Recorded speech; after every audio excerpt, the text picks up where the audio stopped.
Bonsoir tout le monde. Je m'appelle Steve Fergusson. J'enseigne à l'école Epiphany Tremblay. I'm going to talk about social location, relationships, connections, engaging with learners and building futures together.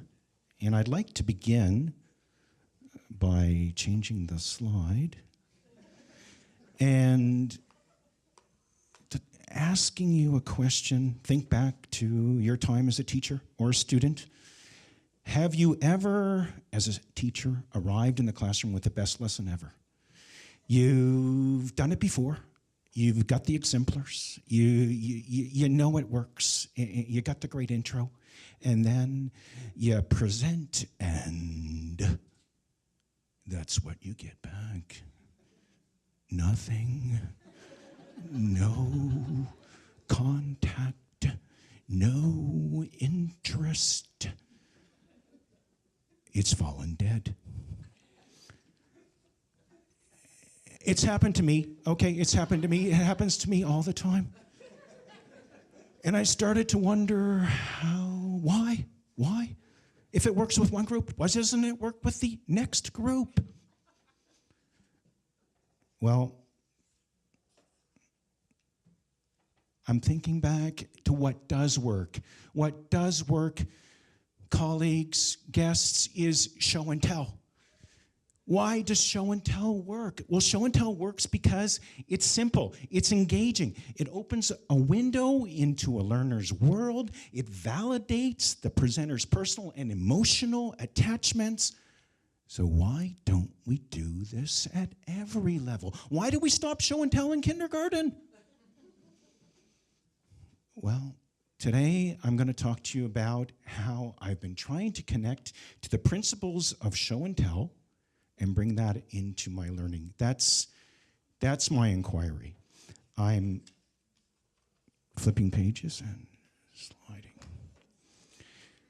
This past fall, I had the benefit of attending a course at Yukon College. I would highly recommend anybody to access the courses that are in the Early Childhood and Development program. They're invigorating.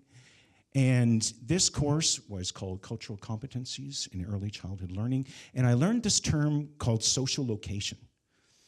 And how that's relevant for this discussion is that in that course we learned that we as individuals are the sum of our unique experiences, our collective experiences, the people and the places we have come from.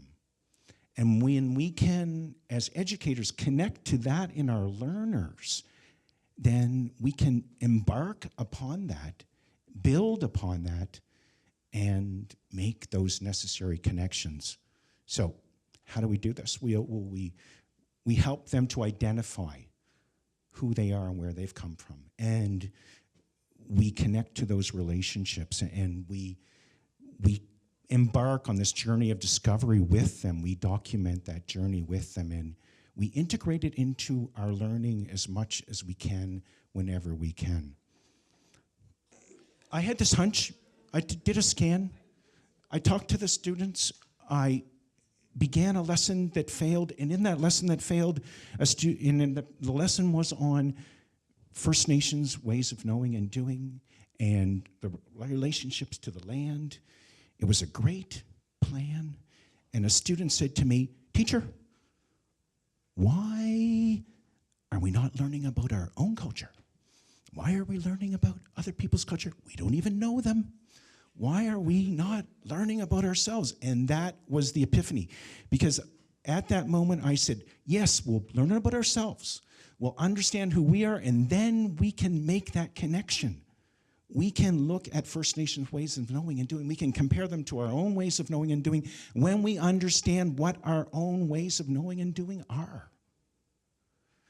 And I've continued that. I've continued that with interviewing the students, asking them about the successes in their lives. Who thinks they're successful? Where are the situations when people think you're successful? What do they say to you? How do you feel when they say those things to you?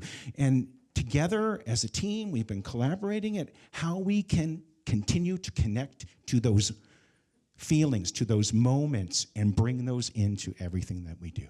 Thank you very much.